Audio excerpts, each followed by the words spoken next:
Of all the issues that birthed the resistance movement, the insurgency to British rule in Kenya, one of the most deeply felt issues was landlessness. And at the center of the insurgency was a local community called the Gikuyu. Now, to understand why this matter was so deeply sentimental to them, you have to look at their land tenure system and their culture.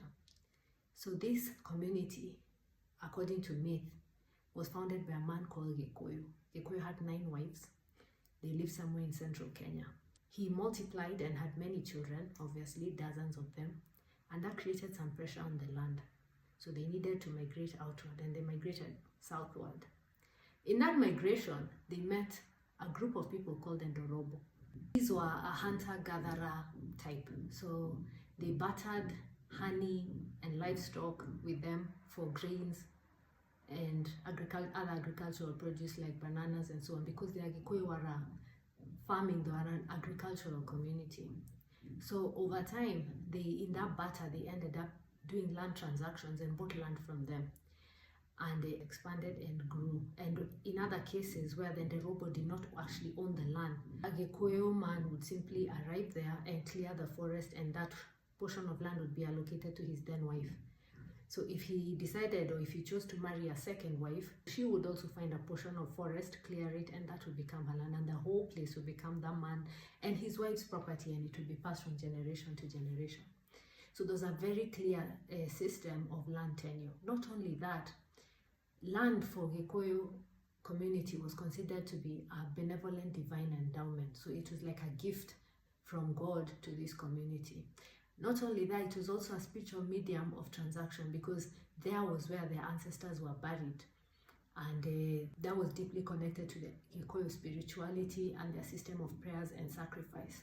The earth was considered, or soil or land was considered to be a parent, because as a mother would carry her child in her womb and nourish it for 9 months, thereafter it would be the land that would sustain this child. And this is from an anthropological treatise by Jomo Kenyatta. He explains that land tenure system. So over time, these white settlers arrived, and they seemed lost and perhaps maybe lonely, and out of hospitality, the Gikuyu community had a system where you were actually the owner of a property, but you could grant temporary building and cultivation rights to another person over property that you were not using necessarily. So they own large tracts of land, and if you're not using it, you can grant temporary building rights to that person, so they can put up a structure, they can also cultivate the land, they can live there with a clear understanding that they are not owners. They are simply there for a period amount of time that is convenient for both parties, and it behooved them to live with the owner peacefully and to be respectful of that relationship. So there were caravans with these white settlers moving from Lake Victoria to the coast, and they quickly realized that according to this Lord Lugard's The Rise of our East African Empire, he said they noticed that the Gikuyu were the most progressive between Lake Victoria and the coast, and that is where they would stop for food supplies. And they said, hey, give us some this is your land, and we put up small structures, and we can be buying food from you because it is abundant and cheap. All this is according to Lord Lugard, The Rise of our East African Empire. So they had a very genial relationship in the beginning, which is quite surprising given how things turn out disastrously later.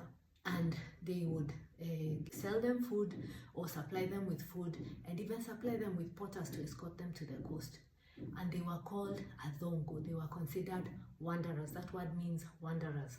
So it was very clear in their Gikuyu mind that this was a temporary relationship, that eventually these wanderers would do whatever they were doing and head back to where they came from, completely ignorant of the long-term atrocious intent of these white settlers, because they came pretending that this was a commercial transaction, but really they had something much more nefarious in mind over the long term. And so one time when these porters accompanied a caravan to the coast, some skirmishes broke out, and these white settlers shot these porters to death.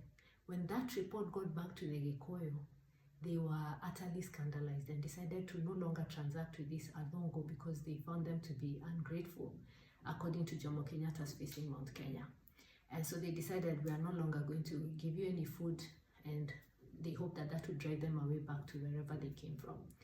Now, to their horror, these Adongo, these wanderers, took out their firearms and collected food by force. And so they clearly demonstrated that might is right, and with that they began to take over even the lands where they had temporary rights. They entrenched themselves, drove out the Gikuyu, forced them into reserve areas that were less fertile with lower rainfall precipitation, and just generated this cataclysm of misery because their connection with their land was broken and they also had no economic means, and that drove them to work for settlers.